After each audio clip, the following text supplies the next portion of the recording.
thought I'd just touch on a couple of key issues, things that come up for us quite a lot with sites throughout southeast Queensland. So flooding. Flooding is the number one issue. We've heard it mentioned a couple of times tonight already. So overland flow, urban flow catchments, Brisbane River, creeks, rivers, of waterway corridors, all of them are some form of flooding, and dependent on exactly what it is, it can be a massive issue or it could be not an issue at all. The biggest one that we get is overland flow paths. So does anyone, or urban catchment, whatever they're called. Does anyone know what an overland flow path is, or has anyone come across an overland flow path? Yeah, we've got one? Only one? Okay, well, you'll come across this because the sites that don't sell are in that.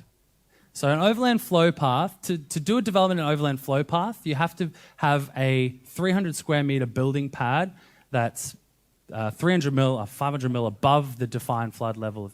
That's 2%. I don't know. These are flooding engineers deal with this stuff.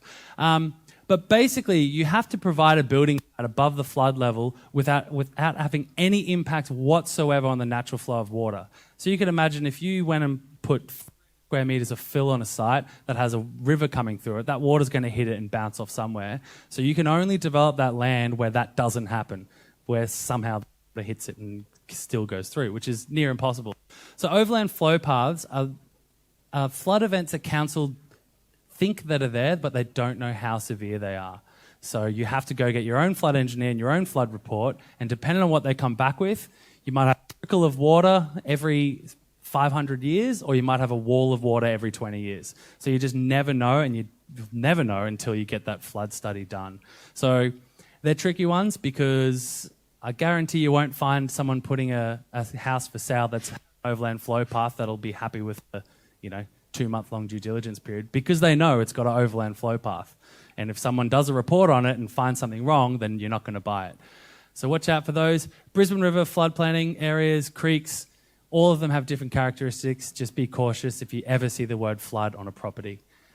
Character buildings or heritage buildings, again, it's two other key words that if you see heritage or character on a property listing, you need to be cautious that that building might be protected and you can't touch it, move it, demolish it, do anything to it.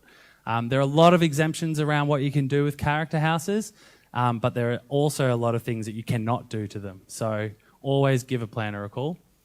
Biodiversity, ecological significance. These are very, very serious overlays now. The state government recently introduced some new koala habitat mapping. I don't know if anyone's heard about this, but essentially there's certain areas where you cannot do anything anymore. And when I say anything, there used to be a lot of exemptions for houses, little building envelopes, things like that. So those areas, we lodged a DA to a pre-assessment in Logan, and no one told us that the koala mapping was going to be dropped. We knew it was coming, but we didn't know when. No one knew when.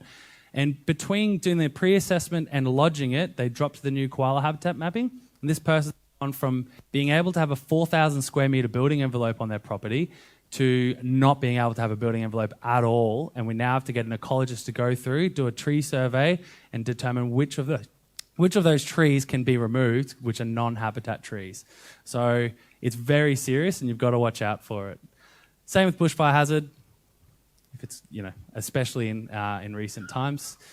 Slope of sites, lawful point of discharge, LPOD.